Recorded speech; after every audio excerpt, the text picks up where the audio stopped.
جب بھی کوئی نیا مہینہ آتا ہے تو ہم اس کے بارے میں ضرور سوچتے ہیں. لوگوں نے مختلف مہینوں کے ساتھ مختلف باتیں وابستہ کر رکھی ہیں. آج ہم مسلمانوں کے اندر یہ توہم موجود ہے کہ ماہ سفر میں ہزاروں بلائیں اترتی. آپ نے بھی یہ بات سنی ہوئی ہوگی، اسی لیے لوگ اس مہینے میں شادی بیاہ نہیں کرتے، اسی طرح کوئی خوشی کی تقریب نہیں کرتے، اور کہتے ہیں کہ اگر سفر میں شادی ہوئی تو صفر ہو جائے گی، یعنی کامیاب نہیں ہو سکتی. اس لیے سفر کے مہینے کا انتظار کرتے ہیں کہ ختم ہو جائے اور اس کے بعد پھر ربیع الاول میں پروگرام کریں. اگر ہمارا یہ ایمان ہے کہ نفع اور نقصان اللہ کے ہاتھ میں ہے، اور پھر ہم کسی مہینے کے ہاتھ میں دے دیتے ہیں یا کسی وقت کے ہاتھ میں یا کسی انسان کے ہاتھ میں، تو پھر وہ کیا ہوا؟ اس کو ہم نے شریک کر لیا. تو یہ ایک لحاظ سے شرک بھی بنتا ہے. نہ تو بذات خود کوئی مہینہ اور سال برا ہے، اور نہ کوئی دن اور نہ کوئی زمانہ، کوئی منحوس نہیں، بلکہ برائی کرنے والے خود برے ہیں. کل انسان الزمناہ طائرہ فی عنقہ، ہر انسان کی قسمت اس کے اپنے گلے میں لٹک رہی ہے، جو اس کے اعمال کی شکل میں اس کے سامنے آتی ہے. اس میں کسی مہینے کو کوئی دخل حاصل نہیں ہے. رسول اللہ صلی اللہ علیہ وسلم نے فرمایا، من رجعت الطیرۃ عن حاجتہ فقد اشرک، جو کسی چیز سے بدفعلی پکڑ کے اپنے مقصد سے لوٹ آیا اس نے شرک کیا. یعنی مثلا کوئی بلی دیکھ کے واپس آ گیا، اپنا کام چھوڑ دیا اس نے، تو اس نے شرک کیا. کیونکہ بلی کوئی قسمت بنا یا بگاڑ نہیں سکتی، بلی کے گزرنے سے کچھ نقصان نہیں ہوتا. اور اگر انسان یہ سمجھتا ہے کہ نقصان بلی کی چال میں ہے یا بلی گزرنے میں ہے، تو یہ اس نے اللہ کے ساتھ شریک کر دیا. کیوں؟ اس لیے کہ ایک مسلمان کا عقیدہ یہ ہے کہ نفع اور نقصان سب اس کے ہاتھ میں ہے، کسی دوسرے کے ہاتھ میں نہیں ہے. صحابہ نے پوچھا، اے اللہ کے رسول صلی اللہ علیہ وسلم، ایسا شخص پھر کیا کفارہ دے کہ اس کی توبہ قبول ہو جائے؟ کیونکہ آپ کو معلوم ہے کہ شرک سب سے بڑا گناہ.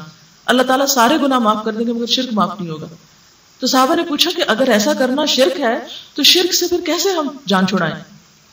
آپ نے فرمایا کہ وہ شخص یوں کہے، اللہم لا طیر الا طیرک ولا خیر الا خیرک ولا الہ غیرک ثم یمضی لحاجتہ. اے اللہ، تیری فعل کے بغیر اور کوئی فعل نہیں، یعنی اصل بھلائی تیرے ہاتھ میں ہے، تیری بھلائی کے بغیر کوئی اور بھلائی نہیں، تیرے سوا اور کوئی معبود نہیں. یہ الفاظ کہہ کہ اپنے کام کو چلا جائے، یہ اس کا کفارہ ہے. یعنی وہ کام کر لے جس سے رکا تھا، محض ایک گمان کی وجہ سے، محض ایک وہم کی وجہ سے. رسول اللہ صلی اللہ علیہ وسلم نے فرمایا، بدفعلی ایک شرک ہے، یعنی بری فعل لینا کسی چیز سے یا کسی چیز کو اپنے حق میں منحوس سمجھنا، یہ ایک شرک ہے. اس کو 3 مرتبہ فرمایا. اور ابن مسعود نے فرمایا کہ ہم میں ایسا کوئی نہیں جس کو خیال نہ آتا ہو کہ ہاں یہ ہو گیا تو اب پتہ نہیں آگے کیا ہوگا. یعنی وہم تو ہر ایک کو آتا ہے، یعنی شیطان ہر ایک کو خوف دلاتا ہے. مثلا عام طور پہ آپ دیکھیں ہمارے ہاں کس طرح کے توہمات ہیں.